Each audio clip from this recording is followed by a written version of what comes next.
Radio Barcelona lanza para usted un nuevo programa. Ritmo matinal. Recuerde, señora, recuérdelo usted. Radio Stop, llega Radio Stop. Aquest any celebrem 100 anys de la ràdio i de molts programes, dels molts programes històrics que hi ha i que han existit durant aquests 100 anys. Avui en volem destacar un molt especialment. Avui fa exactament 60 anys i un mes que es va estrenar a Ràdio Barcelona aquest programa, Radioscop. Començava les seves emissions un 13 de gener del 1964 i al capdavant hi havia Salvador Escamilla. I avui ens acompanya i passegem per Girona amb un home que també estima moltíssim la ràdio i que et fa també molta il·lusió que ens acompanyi. David Escamilla, què tal? Com estàs? Ricard, com estàs? Molt bé, a tothom. Plaer màxim després d'aquells 60 anys i un mes, després de tantes històries. Tu imagina't que el meu pare ara, el Salvador Escamilla, estigués per aquí passejant i digués: ara esteu parlant de mi, del que vaig fer fa 60 anys? Perquè, és clar, tot comença amb una aventura absolutament incerta. Tot comença amb que el meu pare era actor de teatre i un senyor que era... No era periodista, no era periodista. Això és important. Això de ser periodista ha vingut ara. Sí. Aquests estudis són nous, no? El meu pare era un actor que a més cantava, era un showman, era un comunicador. I jo saps que faig una diferència important entre periodista i comunicador. Jo, per exemple, em considero comunicador, no periodista. Per tant, el meu pare era un showman, cantava, feia d'actor, i un dia al Teatre Alexis, a la Rambla Catalunya, ara hi ha un mango, fa molta pena, però al Teatre Alexis hi havia un teatre i el meu pare estava fent una obra. I aleshores va venir el director de Ràdio Barcelona, el Manuel Tarín Iglesias, i estava buscant, al·lucinant, estava buscant un showman per la ràdio matinal. I aleshores va veure el meu pare, li va agradar, perquè, hosti, aquell tio té molta energia, va anar al camerino i li va dir: escolta, el felicito, però vull que em presenti un projecte de ràdio, un magazín matinal, el cito la setmana que ve al meu despatx de Ràdio Barcelona. El meu pare es va acollonir, perquè no sabia res de ràdio. Res. I en una setmana es va inventar Radioscop. Per què Radioscop? Perquè el més modern de l'època era el Cinemascop, que volia dir cinema amb gran pantalla. I ell va dir: si el més modern del cine és el Cinemascop, jo, si vull fer una ràdio moderna, ha de ser Radioscop. Era ràdio amb colors. Ràdio amb colors, ràdio imaginativa. Mira, hi ha una cosa que per mi és molt important. Sempre diem què hem perdut, què hem guanyat, no? És a dir, hem guanyat molts mitjans, hem guanyat una bateria d'informació. Jo crec que estem quasi, Ricard, amb la infoxicació. Jo crec que informem massa i emocionem poc. Jo crec que la ràdio d'aleshores era una ràdio que estava més a prop de la comunicació que de la informació i que generava amor i sentiments. També era l'època política molt fosca, i que, per tant, recordo les campanyes benèfiques, per exemple, que eren uns shows radiofònics brutals, no? És a dir, que era la ràdio era un parèntesi vital, no? Era un lloc, un refugi també per les vides de molta gent, no? Era una vida grisa, era un món gris, una època grisa, i la ràdio era una ràdio amb colors, era una ràdio d'il·lusió, hi havia gent que cantava, gent que feia d'actor, era un punt, però jo em quedo amb aquest concepte de la comunicació, i la ràdio, en aquest cas, emotiva, generant emocions, perquè hi ha una cosa molt important, no? En el món de l'educació es diu: si els professors ensenyen als alumnes només informació, és a dir, dades, els reis no sé què, les matemàtiques, l'arrel quadrada, si tot són dades, els nanos no s'ho queden, allò. El coneixement ha d'entrar i s'ha de quedar a dintre. I per quedar a dintre ha de generar emoció. Per tant, una ràdio memorable, una comunicació memorable és la ràdio que es recorda. Per tant, una ràdio hiperinformativa no es recordarà mai més. En canvi, ara jo em trobo gent encara, que això és al·lucinant, que vaig per Girona, estem avui aquí a Girona, vaig per Tarragona, vaig per qualsevol lloc del país, i em trobo gent que em diu: el teu pare jo me l'estimava.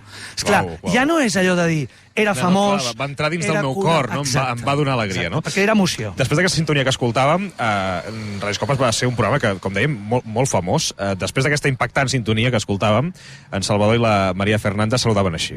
Buenos días, amigos. Nos complace hallarles en esta sintonía y nos gustará que les guste nuestro programa, que es para todos ustedes. Para usted que nos escucha. Para usted que nos sintoniza. Para todos llega nuestro mensaje más cordial. Bienvenidos todos al mundo de la radio. Un mensaje a toda la región a través de... Radio Popular de Figueras. Radio Mallorca. Radio Mora de Ebro. Radio Paradés de Villanueva y Geltrú. Radio Reus. Radio Seo de Urgel. Radio Ulldecona. Y la red de Radio España con... Radio Gerona. Radio Lérida. Radio Manresa. Todas en transmisión conjunta con Radio Barcelona de la Sociedad Española de Radiodifusión. Radioscop, Radioscop, llega Radioscop. Es una idea que realiza y presenta el primer showman de la radiodifusión española, Salvador Escamilla. i el Bon dia Catalunya, bon dia i una cançó, no? Que era una frase també mítica del teu pare. Clar, bon dia, pensa que dir bon dia l'any 64, l'any 65... revolucionari. Era revolucionari i era perillós. És a dir, el meu pare era un tio amb una il·lusió bestial, però era un tio amb una inconsciència que se la trepitjava. Per tant, quan deia bon dia Catalunya i parlava en català i colava falques catalanes constantment, li venia algú d'Informació i Turismo, del senyor Fraga Iribarne, i li deien, a ver, Escamilla, ¿usted qué parte no ha entendido de está prohibido hablar en catalán? ¿Qué parte no ha entendido? No lo haré más, no se preocupe. L'endemà hi tornava. Bueno, és que és això, la lluita era aquesta, no? La constància. Que ara en temps en què els programes de ràdio, per exemple, en català eren gairebé inexistents. Llavors, el teu pare anava colant aquestes expressions i fins i tot també anava colant també una tasca molt important de descobrir un talent català musical que hi havia aleshores. Per exemple, escolta aquest fragment d'aquesta entrevista a Maria del Mar Bonet. ¿Qué canción en el día de hoy será de Mallorca o de Menorca? De Mallorca una cançó divertida es diu Hola, mo mare meva, jo me vull casar. Val, doncs... Diu la cançó, Sí, no, però tu també et vols casar. Home, no ho sé. Bé, un dia d'aquests que tinguis festa, et casaràs. Maria del Mar Bonet, con canciones de Mallorca. No s'ha casat, però la podem saludar. Maria del Mar Bonet, què tal? Bon dia. Hola, bon dia a tots. Com estàs? Quan recordes quan sents aquest fragment d'entrevista, on et porta? Què penses? Bé, és un moment molt dolç, no? Perquè jo vaig conèixer tota la gent de la cançó,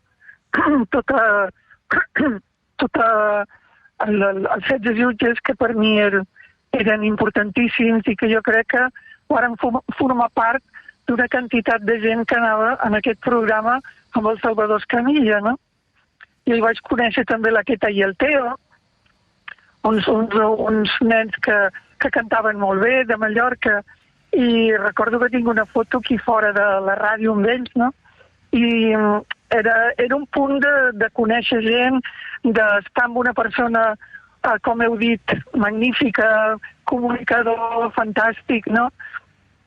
I això està molt bé. A mi em va donar l'ocasió de que em coneixien. A més, aquest programa ens pagaven alguna cosa, també, Caram, sí, que això ara... Això és important. No passa, és a dir, que hi havia una voluntat també de creure i d'apostar per la música en català. Tu digues, Maria del Mar... Ens pagaven, eren persones que començàvem a cantar alguns que no teníem un duro i que estava molt bé que ens paguessin alguna cosa per tenir, doncs, anar a dinar o el que sigui, no? No era gaire, però estava molt bé. Això jo crec que no s'ha fet més, però que estava molt bé. Tu diries, Maria del Mar, que sense la ràdio i sense Radioscop, diguéssim, la nova cançó no s'hauria popularitzat tant? Com? Si sense Radioscop o sense la ràdio, la nova cançó no l'haguéssim conegut tant, no hagués arribat on va arribar.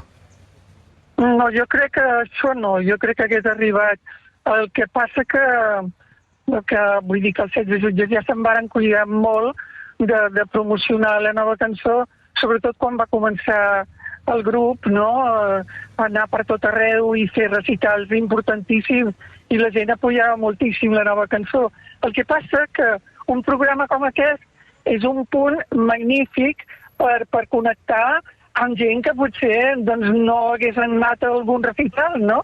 I més coses, no? Vull dir, la ràdio sempre ha estat un punt importantíssim, però clar, si no hi haguessin hagut els personatges doncs, que hi havia a la nova cançó tan bons, no? Perquè clar, el Serrat, la Guillermina, el Quico, vull dir, i tots els que varen començar, el Serraïm, la Remei Margarit, el Delfí Abella, vull dir, l'Enric Barbat, el Quico Pi de la Serra, vull dir, tot era gent d'una qualitat magnífica, no? Aleshores, valia la pena tenir també un punt doncs, de trobada a la ràdio, no?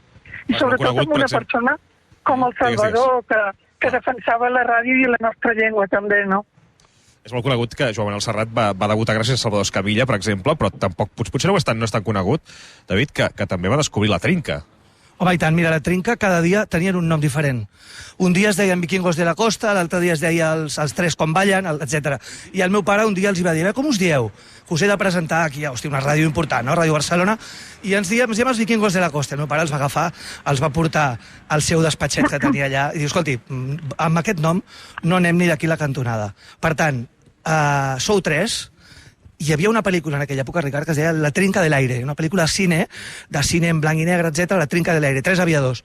Escolta, sereu la trinca. I s'ho van quedar, ja està. I després, la sintonia, aquest món de les sintonies, es van inventar una sintonia per al Salvador Escamilla, que deia daba-daba-da, daba-daba-da, daba-ba-ba-ba-ba. Bon dia, senyores, bon dia, senyors, esteu en companyia de l'amic Salvador. Ba-da-ba-da-ba-da, baby, oye, sé de Radioscop, el programa que aconsella obrir bé l'orella. Uau, te la saps de memòria. De memòria. Això era a la trinca amb homenatge al Radioscop. Que l'estem parlant d'una figura, ara ho deia la Maria del Mar també, ho intuïa, no?, que va apostar molt per la llengua catalana, que va fer un esforç perquè s'ho creia molt, però també un gran seductor, Maria del Mar, no? Sí, era un home amb una aparença magnífica, un tio guapo, no? Simpàtic. Molt mudat. Molt seductor, com dieu, no? Sí, estava molt bé. Venia del teatre, recordem que venia del teatre, venia de vestir-se de 21 botons, i ell tenia molt clar que el fet de posar-se en escena, és a dir, pujar a un escenari, cantar, també era cantant, el tema d'estar davant del públic, ell tenia, en aquella època, Ricard, la gent tenia un gran respecte per al públic.